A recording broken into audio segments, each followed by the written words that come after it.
नमस्कार, मैं चंदन कुमार और आप देख रहे हैं अपना पसंदीदा चैनल अंगवानी।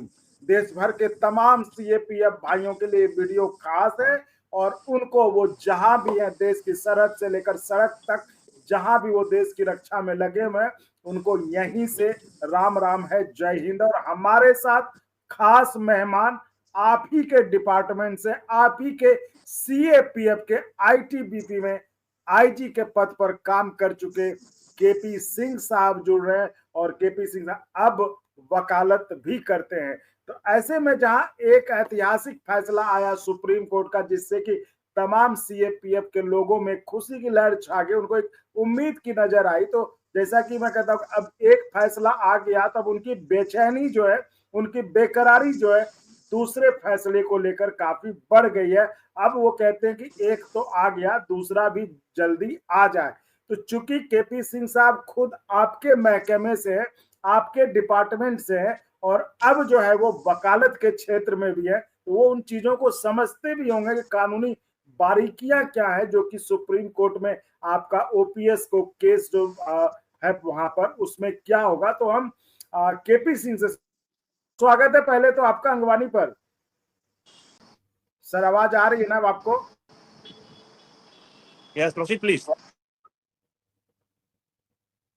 हाँ, it's okay. अब ठीक है। Okay sir. Sir KP Singh sir, आपका पहले तो फिर से स्वागत है अंगवानी पर। थैंक यू वेरी मच, जय हिंद। सर, चूंकि आप उसी महकमे में रहे, आप उसी विभाग में रहे, सीएपीएफ में रहे, तो आप भी मतलब अब मुझे लगता है कि आप बेहतर ढंग से सीएपीएफ के लोगों के जो दिलों के, उनके धड़कनों में जो अभी चल रहा है कि एक फैसला तो आ गया जिससे वो खुश, अब वो कह रहे कि दूसरा फैसला भी जल्दी आ जाए। और चूंकि अब आप रिटायर्ड होकर अब आप वकालत भी कर रहे हैं, तो आप इस केस की, जो उनकी ओपीएस का जो केस है उनका, जो सुप्रीम कोर्ट में है, आप कैसे देखते हैं सर उस केस को? देखिए, ये जो ओपीएस का मामला है, ये is a matter of natural justice. Natural justice in sense कि ये दो फोर्सेस एक ही फ्रंट पे जब काम करती हैं, एक ही तरह के आर्म्स एम्युनिशन इस्तेमाल करती हैं, सेम एनिमी होता है, सेम मॉडस ऑपरेंडी होती है, and we are part to each other, तो वहाँ ये बिल्कुल पॉसिबल नहीं है एज पर लॉ कि एक काम के लिए, जो वो भी नेशनल सिक्योरिटी के लिए, एक फोर्स को तो पेंशन दी जाए, ओल्ड पेंशन सिस्टम, और दूसरे को ओल्ड पेंशन न दी जाए। और दोनों ही आर्म फोर्सेस हैं, और डिफरेंस इतना ही है कि one is being governed by the ministry of home, others being governed by the defence ministry. तो ये फैसला भी हमारे फेवर में ही आएगा। और दूसरा सबसे बड़ी बात है कि जो सेंट्रल पुलिस फोर्सेस की ऑपरेटिविटी है, वो बड़ी रिस्की है, और उसमें बॉडी में बहुत सारी इन्फॉर्मिटी होती है। तो एज के साथ में हमारे रिटायर्ड आदमी के लिए देखिए, उसमें जब बॉडी में इन्फॉर्मिटी आती है तो उसको सेल्फ अर्निंग के स्कोप बहुत कम रहते हैं, क्योंकि पूरी जिंदगी एग्जॉस्ट होता है, बॉर्डर पे ऐसी जगह काम करता है जहाँ पर रोटी कपड़ा मकान तो छोड़ो, भरपूर ऑक्सीजन नहीं होती, ऐसी ऐसी ऊंचाई पर काम करते हैं, जवान को नींद तक नहीं आती है, उसकी जो बायोलॉजिकल नीड है वो पूरी नहीं होती है। तो ऐसी हालातों में उसको ऑपरेशन करने पड़ते हैं, और सरकार उसको ओल्ड पेंशन सिस्टम न दे, ये बड़ा नाइंसाफी है। और मुझे लगता है, पूर्ण विश्वास है कि कानून इसमें काम अपना करेगा, और सुप्रीम कोर्ट हमारे पक्ष में निर्णय देगा, जिससे कि हमारे सभी लोगों को ओल्ड पेंशन सिस्टम लागू हो। तो सर, आप तो चूंकि खुद वकील हैं और आप इस बात को समझते होंगे कि कोर्ट जो है भावनाओं से नहीं चलता, कोर्ट तो डॉक्यूमेंट से चलता होगा, जो वहां पर डॉक्यूमेंट्स दिए जाएंगे जिसके आधार पर केस लड़ा जाएगा। तो अगर हम नियम कानून के तहत चले, तो नियम कानून के तौर पर जो है केस कितना मजबूत है? ठीक है, हर एक सीएपीएफ का जवान को लग रहा है कि केस हमारे पक्ष में आएगा, हमें भी लग रहा है, लेकिन आप जब देखते होंगे, चूंकि आप अंदर के व्यक्ति रहे, चूंकि आप सीएपीएफ में रहे, आईजी स्तर पर है, तो आपने जो इस केस को देखा और वकालत कर रहे हैं, तो केस में ये जो मामला है, जब वकील साहब लोग अपना पक्ष रखेंगे, तो आपको क्या लगता है, किस आप मतलब आधार कितना मजबूत है हमारा?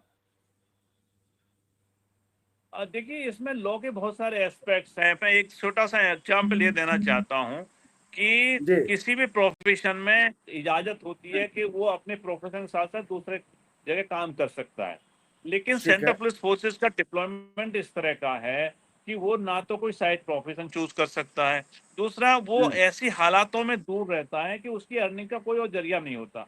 तो जैसे जैसे आदमी की रिटायरमेंट के बाद एज इस हालत में आती है तो ना तो कुछ कमाने की स्थिति में रहता है, और यहाँ सबसे बड़ा जो डिस्क्रिमिनेशन है वो डिस्क्रिमिनेशन ये है कि आर्म फोर्सेस को ही दो तरह की पैरिटी की जा रही है, दो तरह का डिफरेंस पैदा किया जा रहा है, जबकि ये नहीं होना चाहिए। कानून किसी डिस्क्रिमिनेशन को अलाउ नहीं करता है।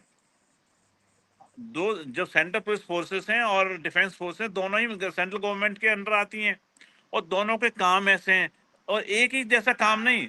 सेंट्रल पुलिस फोर्सेस बॉर्डर पे ही काम नहीं करती, आर्मी के साथ साथ तो देश के आंतरिक सुरक्षा में भी काम देती हैं।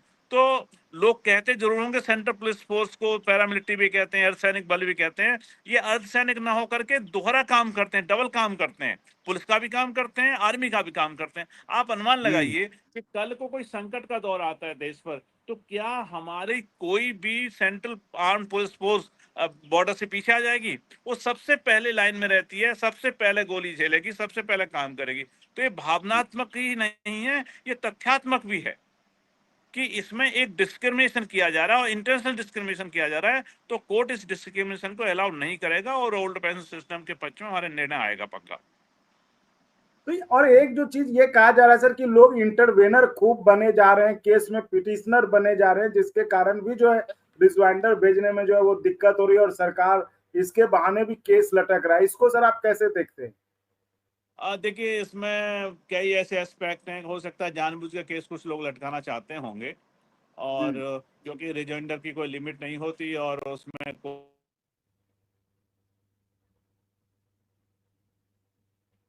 कुछ इस तरह का किया जाए, लेकिन मुझे नहीं लगता है कि बहुत लंबे समय तक ऐसा चल पाएगा।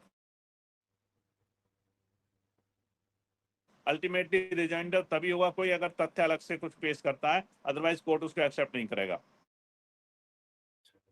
तो आपको लग रहा है कि अब जो अगली सुनवाई है उसमें कुछ जो है मतलब कुछ अच्छी खबर आ सकती है?